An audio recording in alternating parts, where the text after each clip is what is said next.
Hey, Earthlings, welcome to the Animal Rights Show. We're back. Hello, we are back. How long's it been this time? We done okay 2 weeks. this time.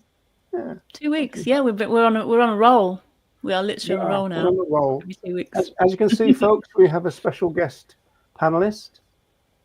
So we'll introduce Emmy in a minute. Should we do a couple of hellos, Wendy? Haha, who do we have? Say hello if you're here watching. Do give us a little greeting. Who we've got so far? We have got the spiritual vegan, Jennifer. Hello. And you and your mum. I love that. Me and my mum are going to watch the show on our new smart television. How very posh. Excellent. We've got Keystone Eon. Ian, I'm sure it's supposed to be Ian, isn't it? Not Eon. Hey, Keystone. And Linda Carroll's here as well. Hey, Linda. I see Linda was busy at the weekend doing the old VIP. Is that right? Is that right, Roger? Well, it's more Sentient Rights Island, really. Ah, okay. Yeah. Sentient Rights Island, out on the streets of Dublin, doing great stuff there, Linda. I'm just a passenger nowadays. Yeah. I just turn up to the things that Linda organises. Just turn up. We got Ricky. Hey, Ricky. And Philip from New York. Hey, Philip. Good to see you. And we've got lovely Deb. Hey, Deb. Hey, oh, my Wi-Fi is sketchy today. Oh, Deb, hope you don't drop out. And Ricky says, Roger, you're a bit quiet. Yeah, I see that. Okay. I shall try to... Am I quiet to everybody else? Not to me. No? Nella, can you hear Roger? Okay. I can't hear Nella, though. No, I can't hear Nella now. What's going on? Nella, got no sound, Nella. Yeah, I don't hear Nella either.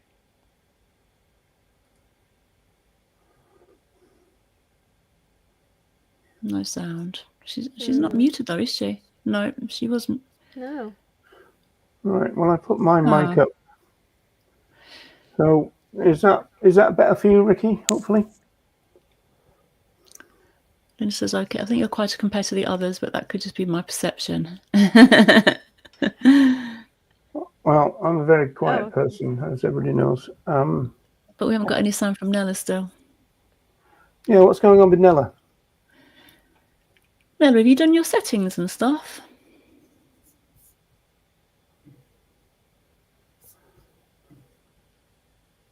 Hopefully Nella...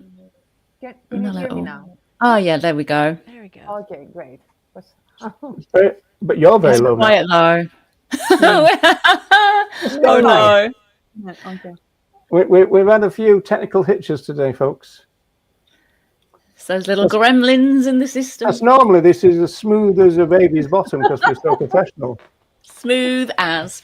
Smooth as. Right, so what we're going to do as a bit of a kind of to start with really is bring this up really. It's an issue that was on Facebook, and it's only about 7 or 8 hours ago, and we thought it'd be an interesting movement issue, you know, because it's an interesting one, isn't it? You know, people think, well, you know, people need to see the truth, as they would put it. In fact, some of the comments, most of the comments, this is a Facebook post, and then there was most of the comments were agreeing with this. That was Ronnie interfering. You see that there? And so most people agreed, you know, with this sentiment, and others, oh yeah, but you know, the carnivores, they have to see the truth and everything. I suppose the real trick would be for them to see it, and we don't need to, because that's usually the thing that all the vegans say. You know, it's not meant for us. You know, we're already vegan. We don't need to, right? And so would we all agree with that? You got a opinion on that, Emmy? It's a tough one. It really is. On the one hand, I don't want to see, and I can't, not on a daily basis. And on the other, I mean, you know, one of my big sort of things is the animals didn't consent to being shown in such a humiliating, in the most humiliating moment of their life. And so that also doesn't sit with me. But then there are moments that it's appropriate. So figuring out what that is, it's an imperfect process. And I'm not sure whether people who are seeing it just on like that without any intention, who aren't vegan, if it makes any difference to them. So I don't know. It's really tough. Yeah. It is tough. There are two things I think we should consider. One is if what is this footage about? Is it going to be interpreted by the non-vegans as something that happens in the very bad farms, or are they going to understand that this happens period to every animal in the who is exploited by the industries? One thing is that, because if it is slaughter, then I'm inclined to say that since you cannot slaughter anyone in a nice way, they are less likely to think of, to think of the circumstances. One thing is that. The other one that is related to your book, I mean, is the human context analogy. So I was thinking, as I was reading that, what if this was something really horrific and atrocious that happened in a war zone, for example, and instead of non-human animals, we had human animals. What would we say in that occasion? Would we say, yes, it's really hard to see, and the people didn't consent, but this will help everyone else to wake up and take a position and maybe I don't know, protest for the end of war or whatever. I would love to hear you analyzing in this way, because this is something we'll talk about the book later. But you are doing this throughout the book, and I love that. The human context analogies you use to analyze.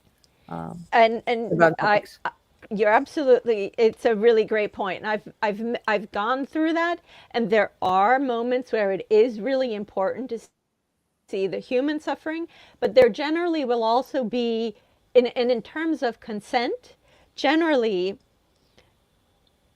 people who are going through suffering and war, and they want their story to be out there because they want everyone else to see it. So there is obviously not a person by person consent, but there is this outward seeking, like if just we can get people to see us suffering like they are suffering. And we can do that as humans because it's just automatic in some ways. But I think when it comes to non-human animals, what's missing is that for 10,000 years we have not seen animals as our equal. And I'm just going to say animals and sometimes say non-human animals. I'll flip in between the two. So we don't even have the idea that there's any equality of existence between us. So I think sometimes just the image alone skips a huge step, and it makes the assumption that if you just see how they are suffering, that will make some sense to you. But I don't think that necessarily works for everyone. It can work for some people, but I don't think it works for everyone. Otherwise, we wouldn't still be using animals as much as we are, because everybody has seen images. Everybody has seen these images. You can't say you don't know. Not anymore, I think. So I think that's why it's the human perspective works, and then sometimes it's not necessarily, it's a good stepping stone and it's a good way to have a discussion, but it's not necessarily like, it's not a one-for-one analogy, but it's a tool to work through it. So I think when you're talking about animals, you have to contextualize it. You have to say, we don't have to be, this doesn't have to be, and this is why. And it's wrong that they're suffering. They don't have to suffer at all. They don't have to be used at all. And we shouldn't, and they have the right to exist on their own. And it's completely independent of us. So I think you have to put it in the context, because otherwise, I think, like you said, people will say, oh, but that's just in the terrible, terrible abattoirs or the terrible farms and so forth. You know, when half the year I live in a very rural place in Scotland, and every time I run by the fields where the sheep are kept, I kind of always take some video and I say, until we realize that this is just as bad as the moment they are taken to the abattoir and everybody is standing outside at the slaughterhouse, until those two things are equated, that even in this field it's just as bad, even though they are okay for the moment. But those two things are not far apart from one another, you know? So until we get to the point where we say, you know what, they shouldn't even be in this field, then... And just sorry, Amy, had you finished there? Sorry. No, I was just picking up on a few threads there from what Nella started with about this could just be the bad apples, as people often say. From my experience of doing street outreach, that is what everyone used to be so horrified of what they were seeing. And they just go, oh my God, I can't believe this is happening. I can't believe this is allowed.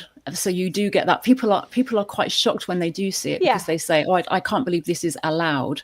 And so they then go immediately to, this has to be stopped. We have to find a better way. But they'd never equate that back to veganism.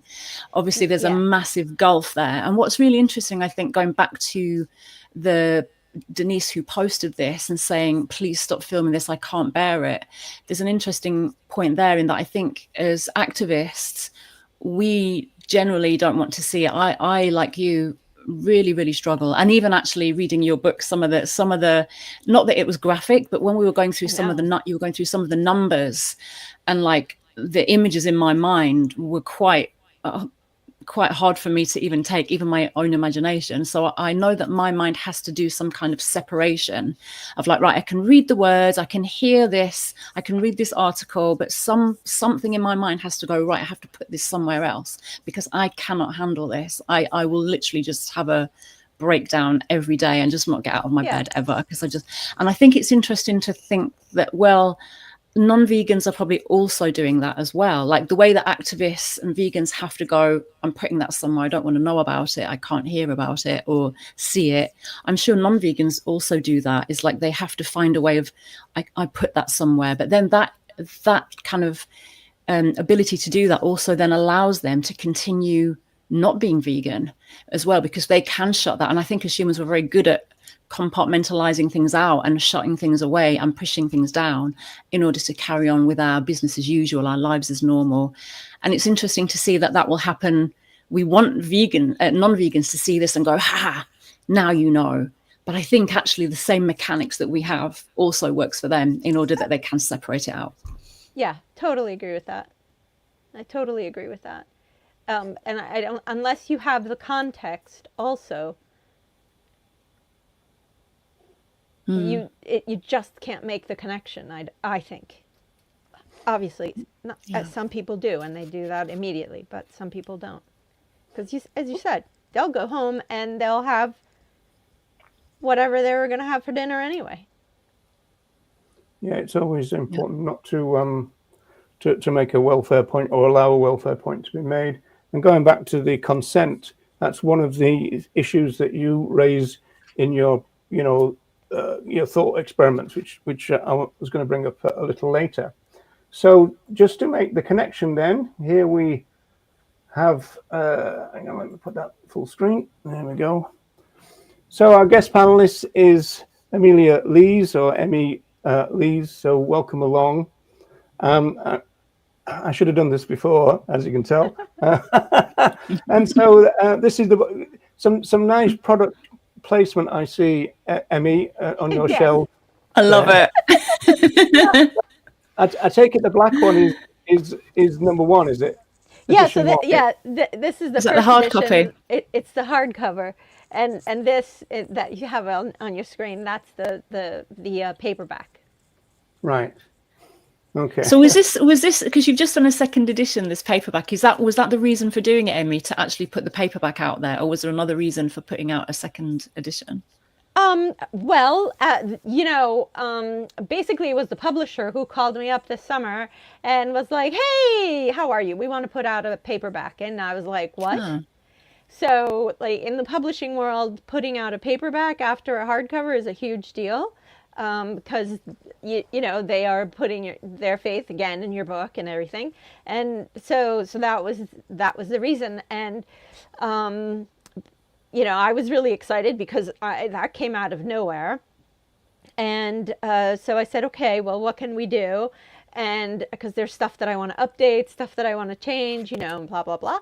So we decided to go with the afterword and put everything, like all the updates and all the different thinking and changes, blah, in the afterword.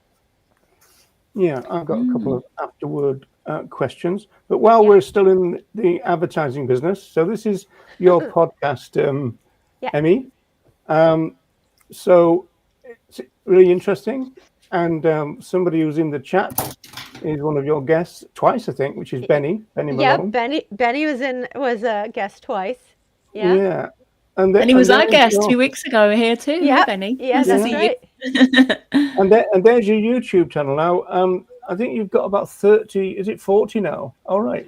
I think you've got almost 50 subscribers now. So everybody in the chat, if Emmy impresses you enough, you should subscribe to this as soon as this finishes. So no pressure. No pressure. None at all. None at all.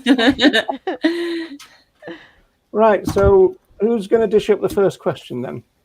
I have to. Actually, I have a genuine question. I finished the book last night, and I loved it. I like the fact that you managed to cram a lot in the book, like all the kinds of questions and problematic topics or whatever. I thought about it in the last 13 years, and I like the structure of the book very much. The fact that you have chapters, and then within a chapter you have relative topics, several relative topics, and then you have you summarize. You have the takeaways of each chapter, and very often you have the human context analogies, which I love, and you have personal stories.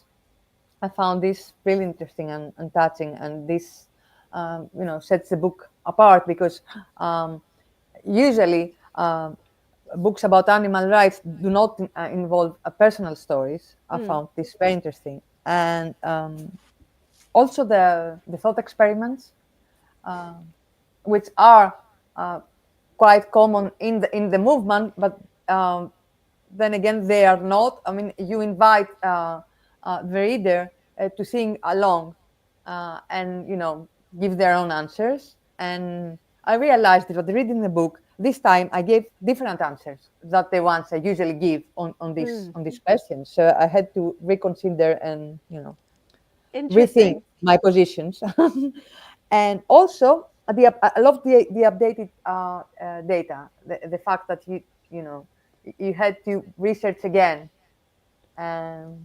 in order to update the data. So there is a lot to like about this book. Well, thank you. That is incredibly kind. Thank you so much. Yeah. Right. So my question is, I didn't ask the question. No. How did you decide on this structure? Why this structure that reminds me not of a presentation but of a lesson of a lecture in some ways? Yeah. Well, you pretty much hit the nail on the head. So I'll just tell you the story. Some years back, some years back. I don't remember anymore because time is, who knows what it is anymore. I was at a festival, the Vegan Dell Festival in Toronto, and answering questions and it basically in this tent, and it was, why should I go vegan? Ask here. It was basically the answer. I was like an answer person. And at the end of that, I came away and thought to myself, and hearing over and over, like, oh, why can't I answer the question like that? And why, I never heard it. I never heard the question answered, whatever the question might have been. Why have I never heard it that way, and so forth. And so I thought of when I was with Eva in the car. They were taking me back to the airport, and I was leaving, and I said, you know what? Maybe we should do a workbook of all these questions and put them in a workbook form. But then I thought, but wait, the workbook only works if you have, because then I went back to my own training as a lawyer and in being in law school, because I went to law school in the US. And basically the way you learn the law is through reading cases. So you read the cases, and every case, obviously these are real cases, every case is different, every fact and all the things, and then you read how the judges apply the law and the facts, and you see how that all works.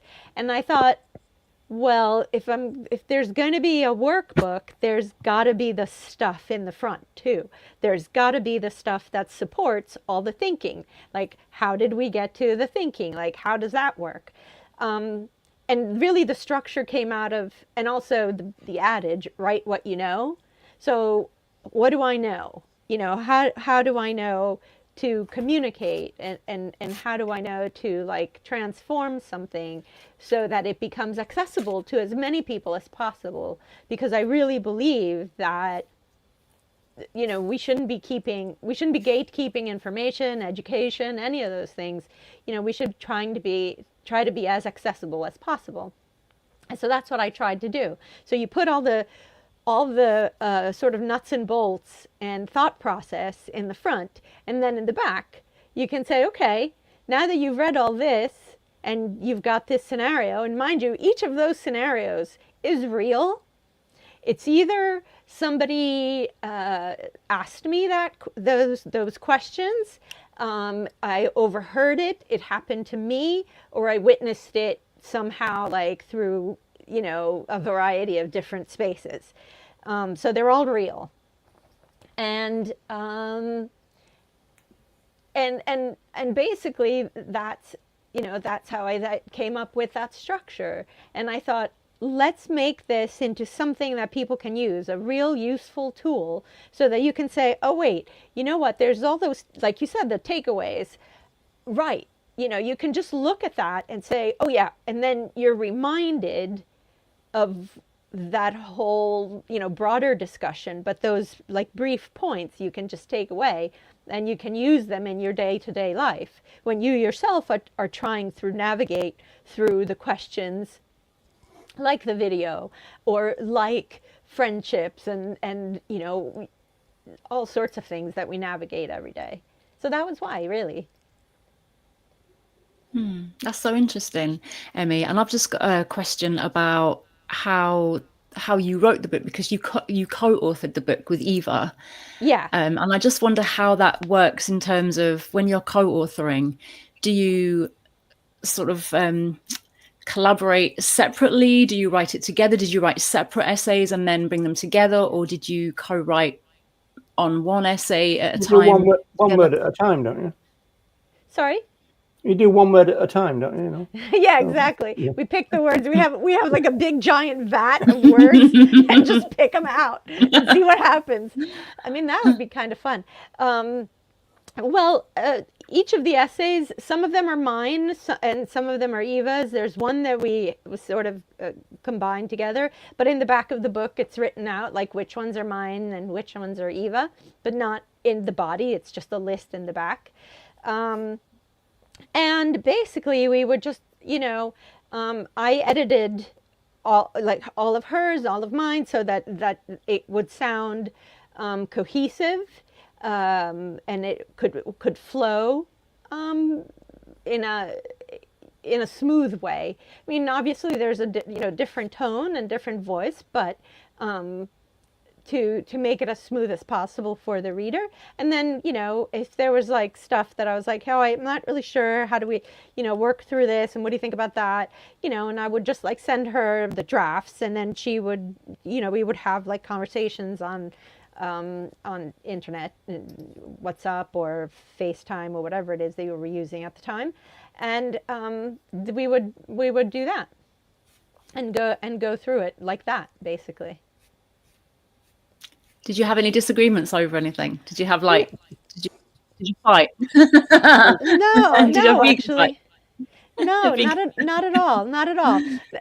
Not at all.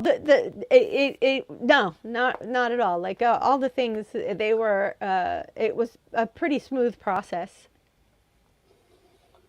Just you to ask that question, Wendy. So, I'm from Rotherham. What do you expect? Well, I Fair know. question. One concept that is central to the book is this idea of compromising up. Yes. And you say that the movement has rather got a habit of compromising down. So could you explain those two things for us? Sure.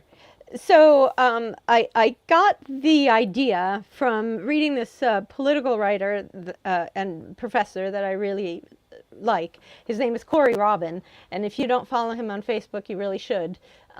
He is a historian and political commentator. He's fantastic.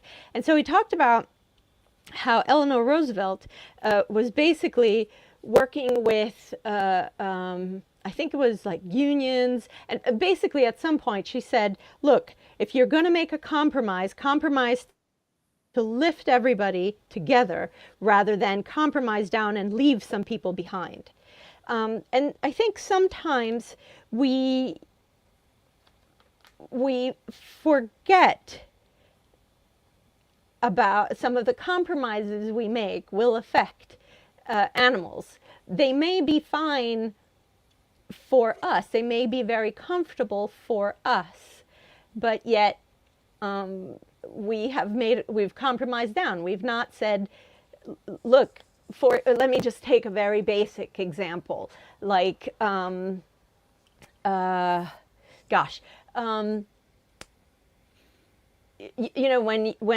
you are saying, well, it's okay, you're just going to have to do it step by step. It's okay if you're going to eat eggs today and dairy tomorrow, and so forth. And you say, oh, it's fine. It's a journey, and you'll get there in the end, and it's steps. On the one hand, yes, it is a process.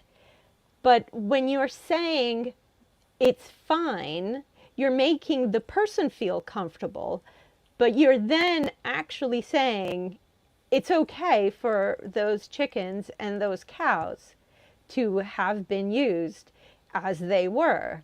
Instead of thinking of a different way of saying, well, I understand that it's a process, but understand that what you're, I can't give you absolution if you're looking for that from me.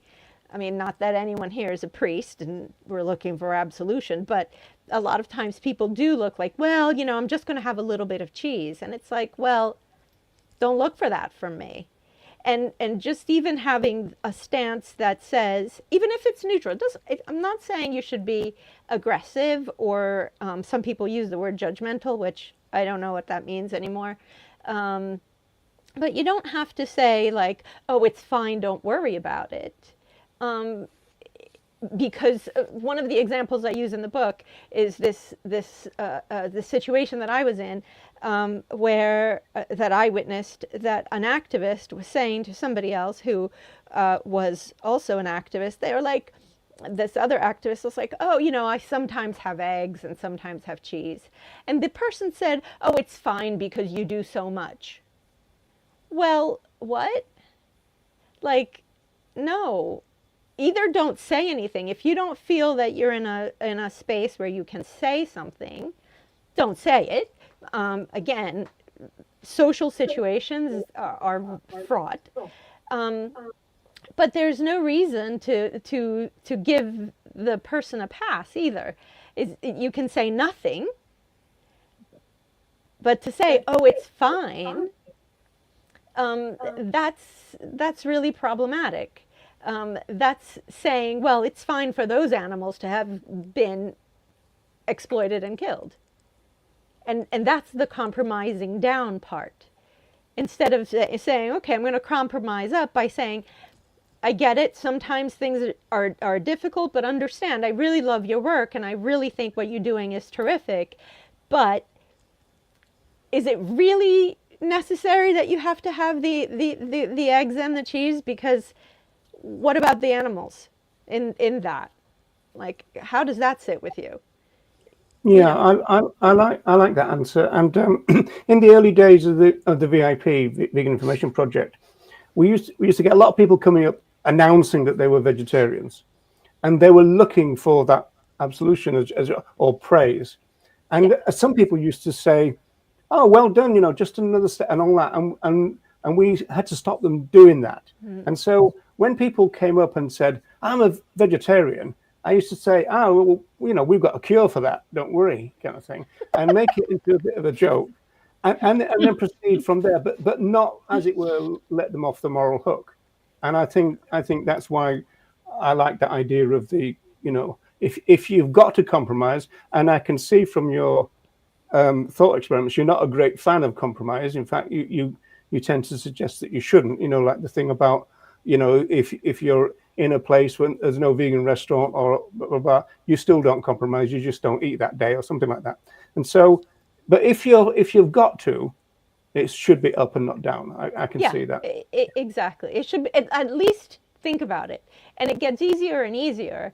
I mean, I think if you just, because it's easy for us to say animals have voices, which they do, but they are not present.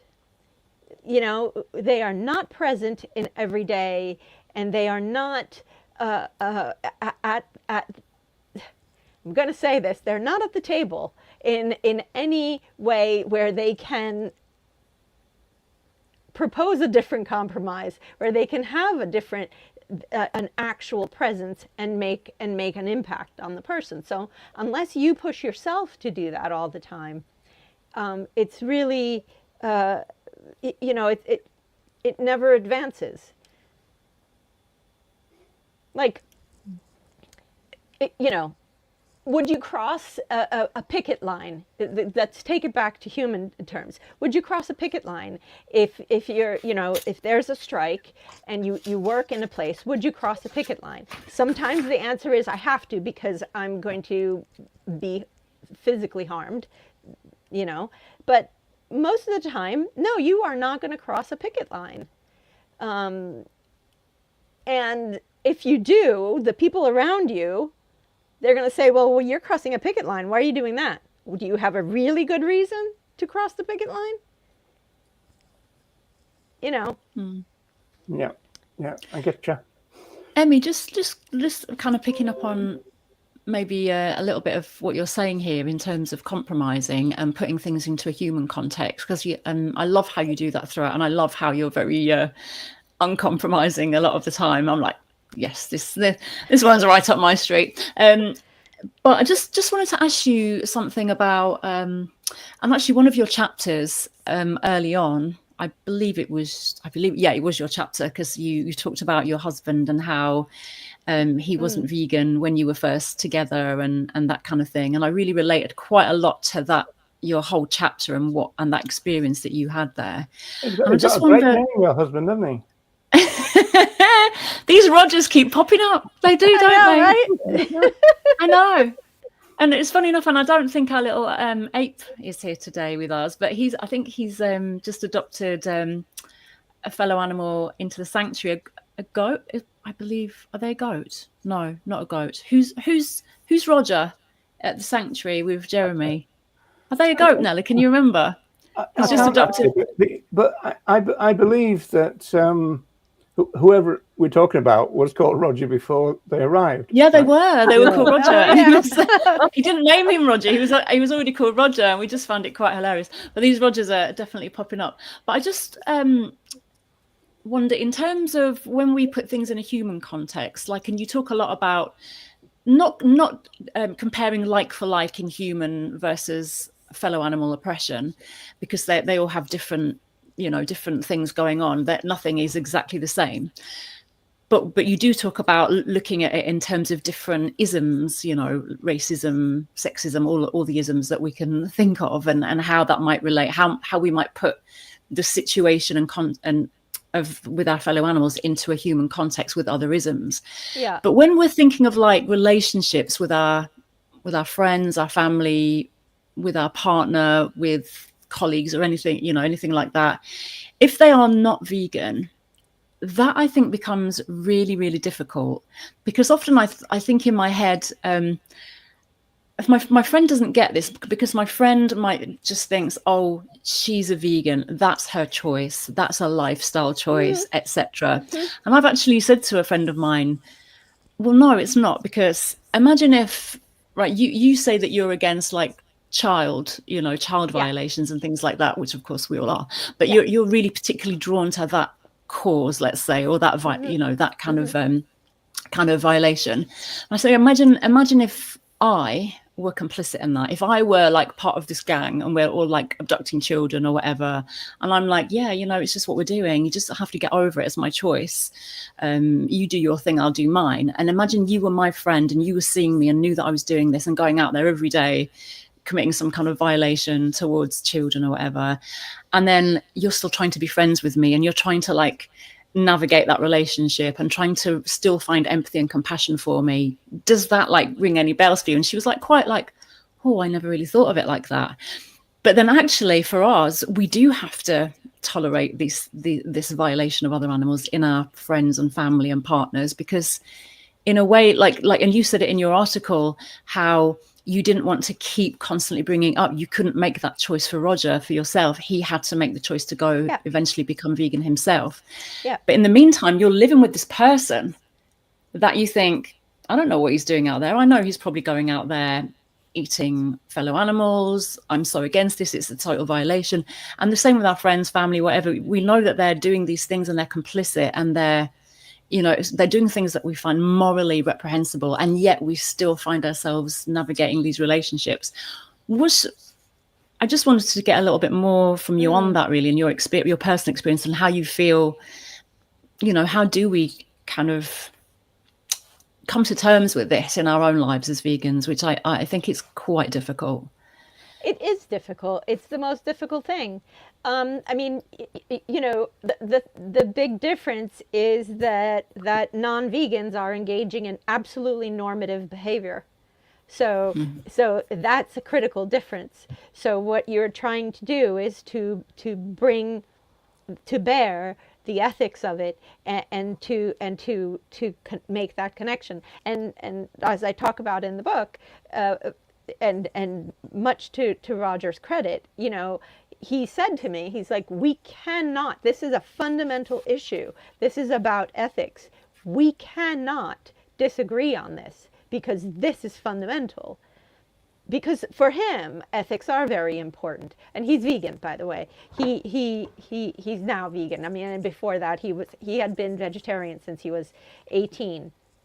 About 18 years old. So a long time. There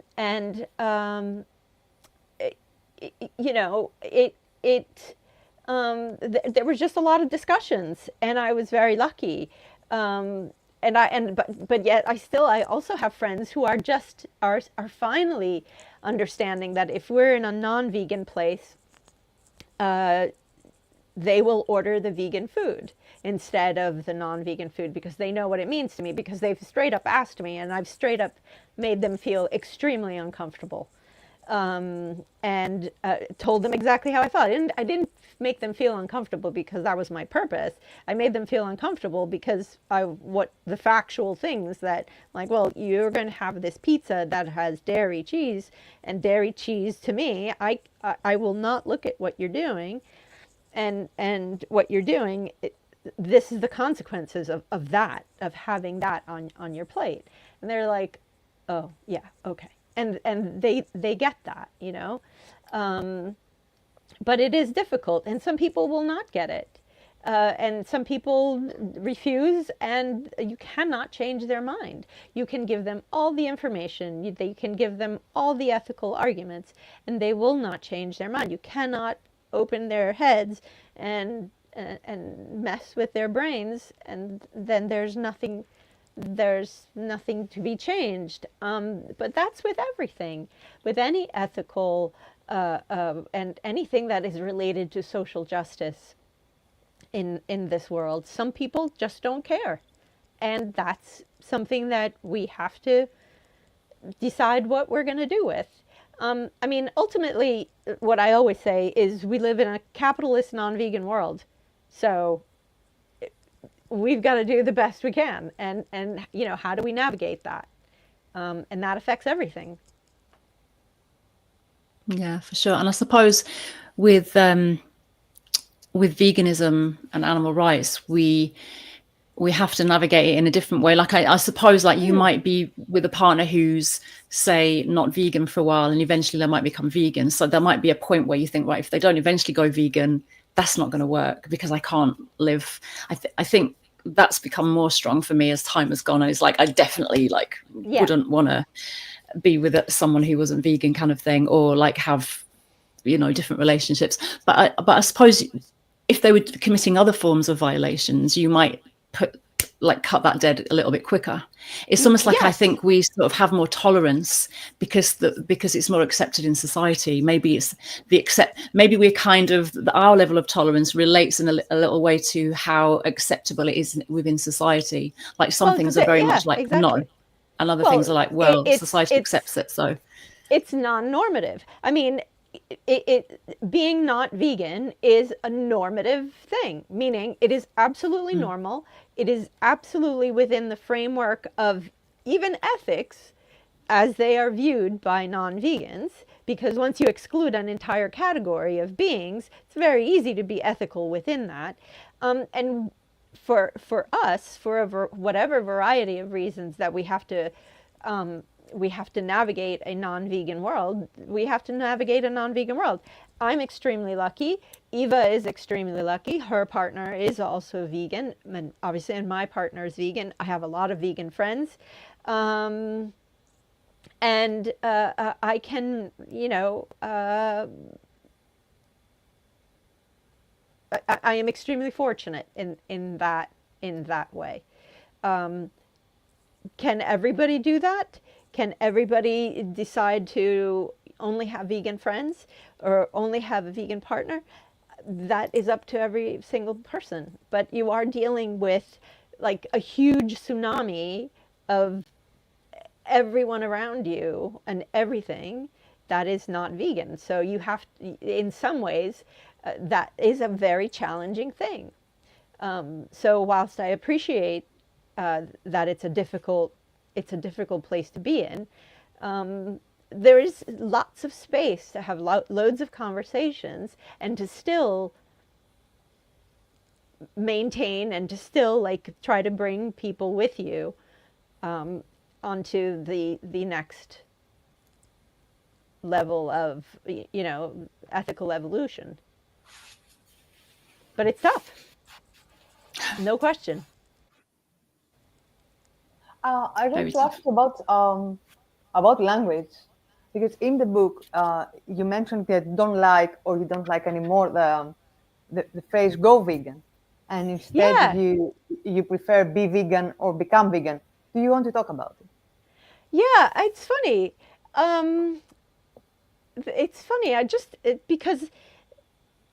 Because it's not something that you go and do. It's just something that you become. And so it makes it more personal, and it makes it more something that you are going to have to endeavor with yourself to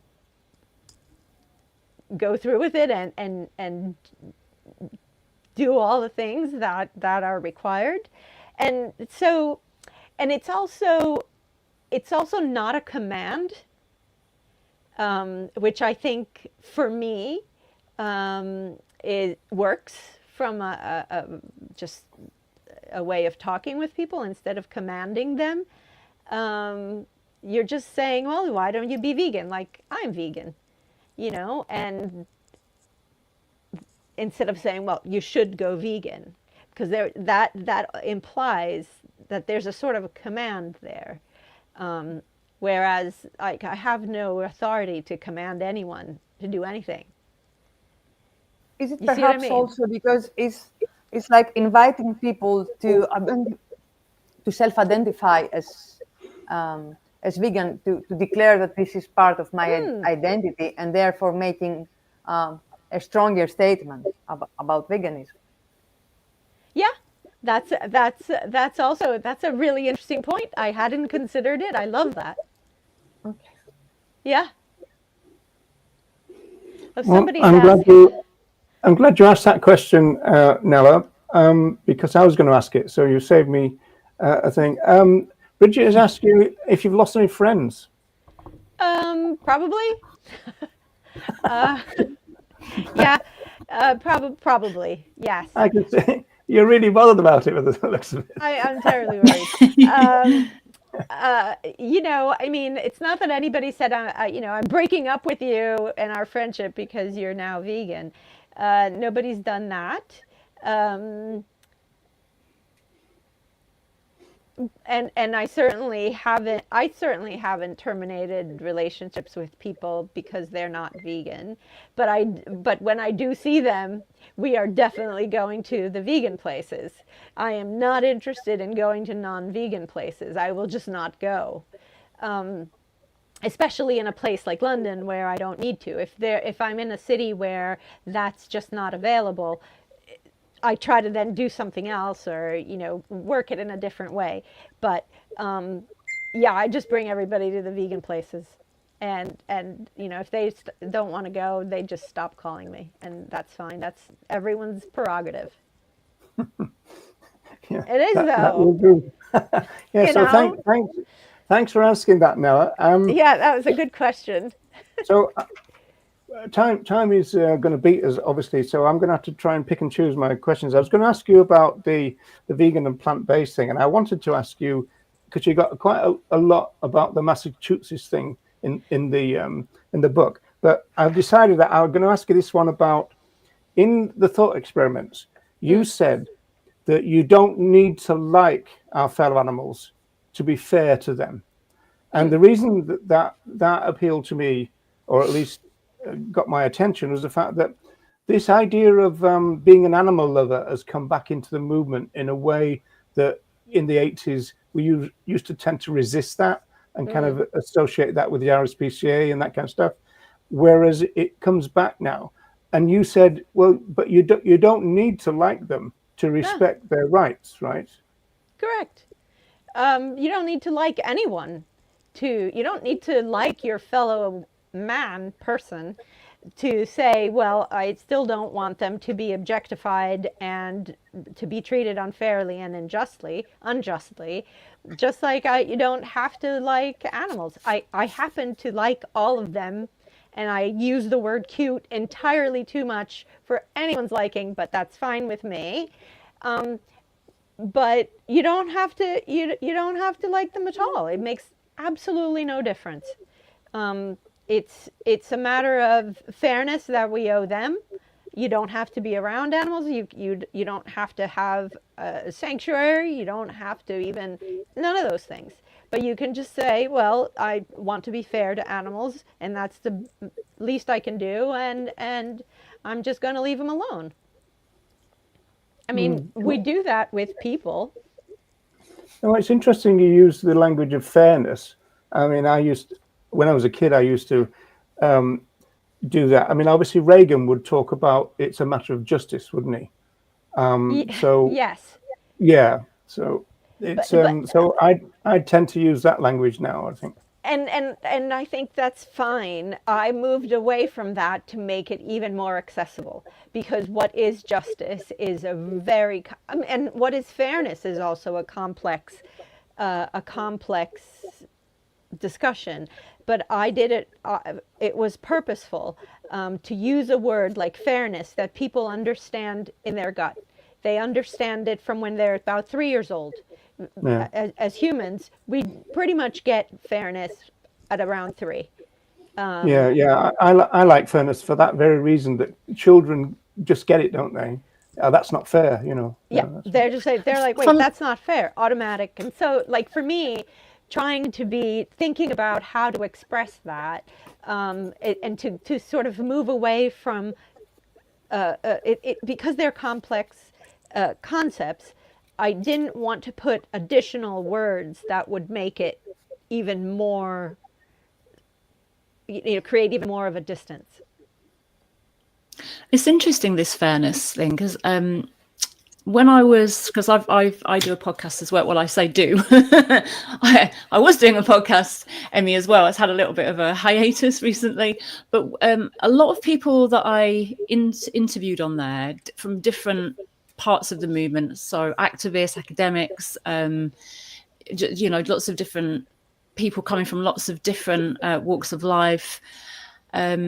A lot of them, when I asked about what their first experiences of fellow animals, or what were like maybe the first pieces of the puzzle that made them eventually become vegan, a lot of people said fairness.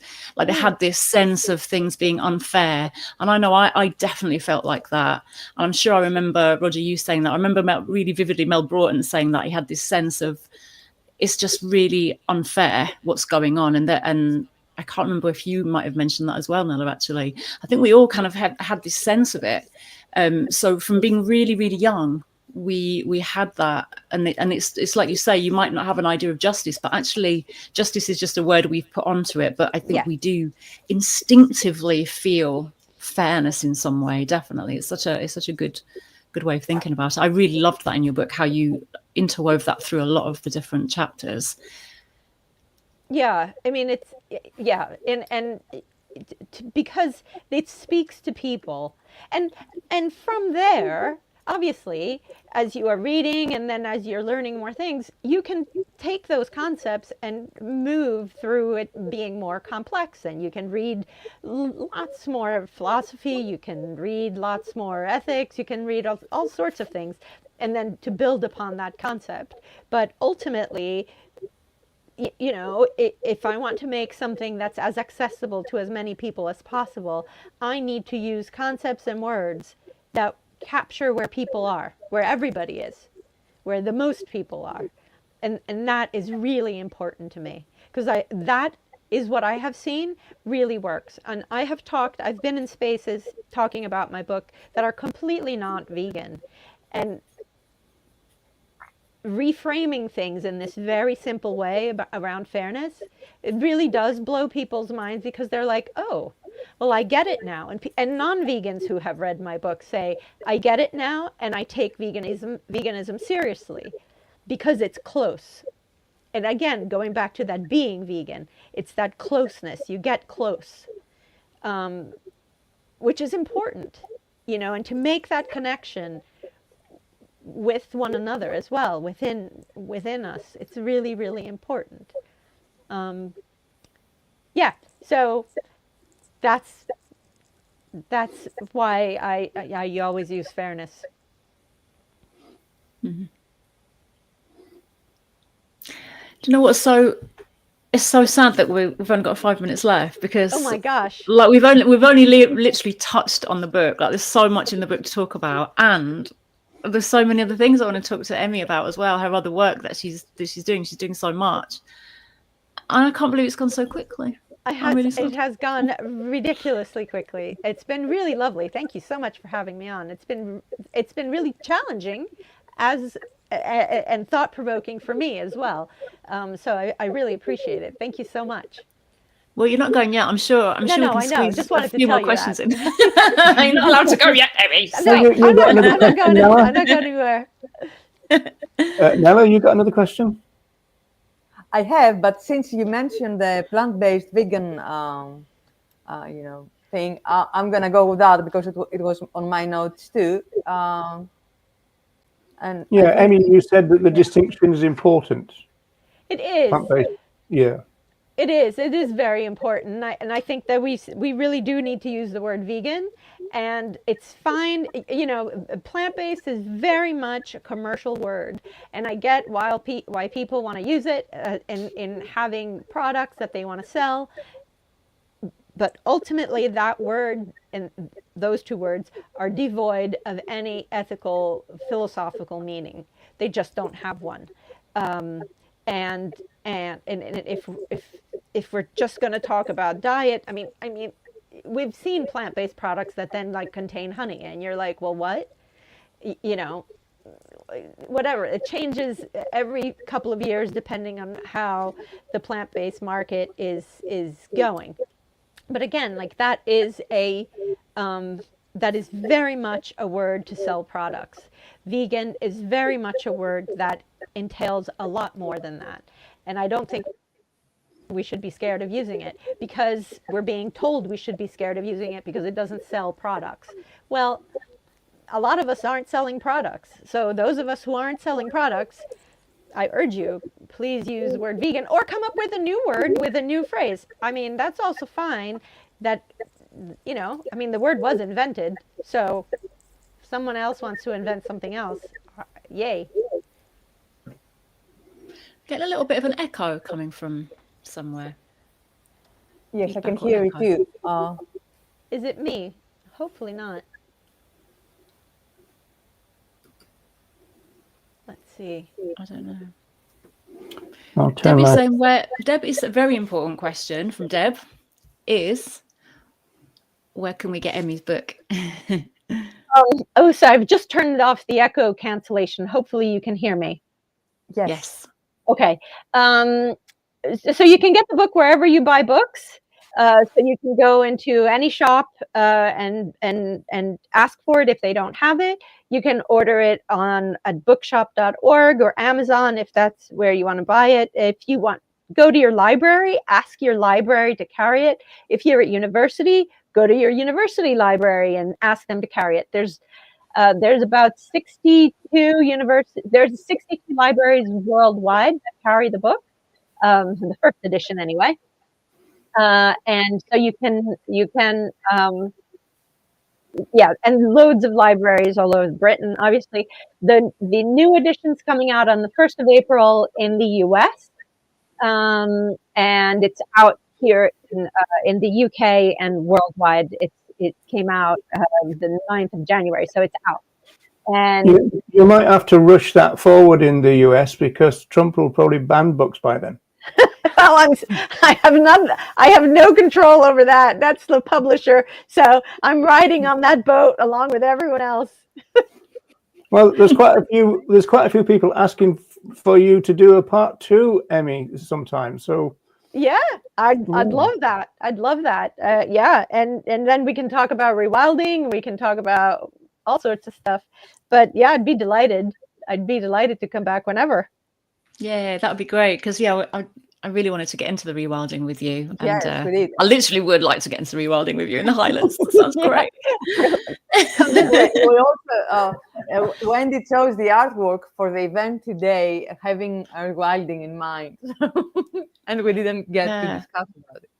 A pine marten. I chose a pine marten. I thought that was so good. I was like, did they do that on purpose? I'm so glad you said that because I was like, it's not just thrown together this show, Emmy, despite all appearances. I mean, there's so much still to talk about. I mean, I wanted, like I said, to talk about that Massachusetts stuff, but also you've got Comet and the Fur thing. It's a really interesting movement issue, you know. And our fellow animals at vegan festivals, you know, that idea about someone brought another animal to a festival, and then the festival then thought, we we're onto a good thing here. So that was an interesting one, you know. Yeah. So that's real. That's real.